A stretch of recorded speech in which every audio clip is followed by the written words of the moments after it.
This summer we're looking at the prophets of the exile, and these pastors and priests and ministers ministered to Israel during the exile, that 70-year period when Babylon armies destroyed Jerusalem and took the citizens, most of them, to live as refugees in Babylon. Now, of course, our situation is nothing like that, but the New Testament does teach Christians to think of themselves as exiles in the world. 1 Peter 2:11, behold, I urge you as sojourners and exiles to abstain from the passions of the flesh. And actually, you see this metaphor popping up all through the pages of the New Testament. So, what does it look like to live faithfully as an exile? Well, Jeremiah is the first biblical prophet to live through the disaster of 587 BC. He ministered about 40 years, grew up in the southern kingdom. As a young man, he was very hopeful under King Josiah's reforms, but following kings were not as faithful. They started to trust in neighboring nations rather than God for help. And finally, Babylonian armies attacked Jerusalem as a messenger of God, bringing God's judgment. Jeremiah went with them to Babylon and became a pastor to the exiles in Babylon. And his book is basically divided into two parts. The first 25 chapters, he unflinchingly tells the exiles that they're in this situation because God's judging them. He says, you didn't take your faith seriously. You just kind of lived off your credentials. He says, you didn't care for the widow and the orphan. Worst of all, you've been part of a long drift away from trust in the living God.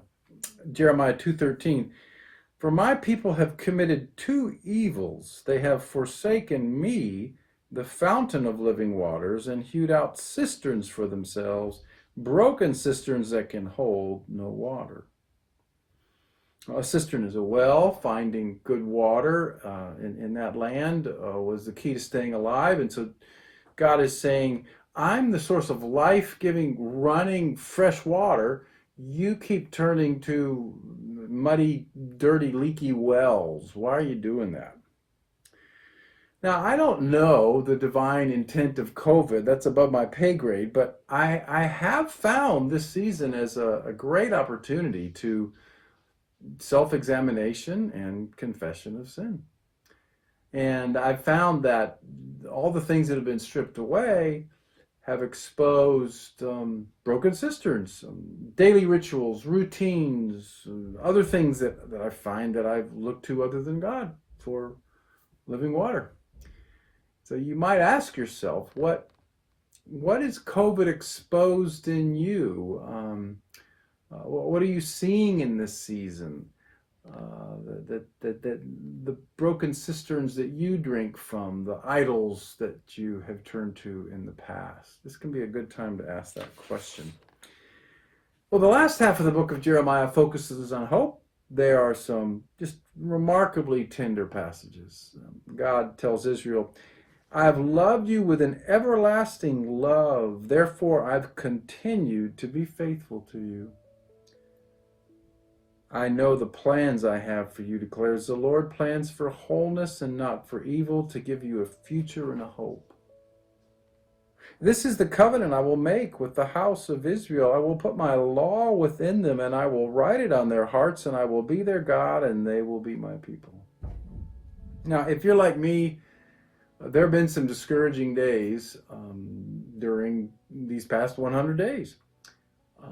I also hope that you've experienced some hope, because that is the way of God. Even in times when things are taken away and we're kind of pushed into other spaces, there's new things. God is doing new things.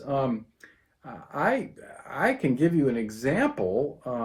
COVID pushed us to develop a digital ministry. And so Matt started an online morning and evening service, reworked the whole Sunday morning worship service. We've developed an online Lectio practice, sermon notes around Acts, this study devotional.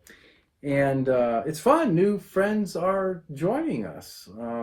One wrote, Doug, taking part in your prayer times as well as experiencing the home worship liturgy, being shepherded virtually in the practice of Lectio Divina, and joining with others in reading through Acts each week have provided sustenance for me during this season of quarantine.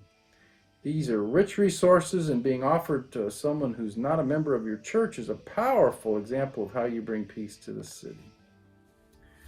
Then another friend wrote, these videos have encouraged me to get back to the practice of Lectio Divina. I've shared them with others too. I'm grateful and humbled that some of our new virtual congregants are supporting our ministry financially as well, the ministry and the impact that we have in our city.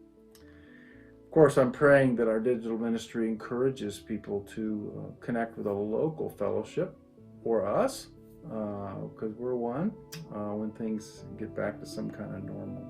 So, point is, God, even now, is doing new things. Look around you. What's new around you? And how can you join in?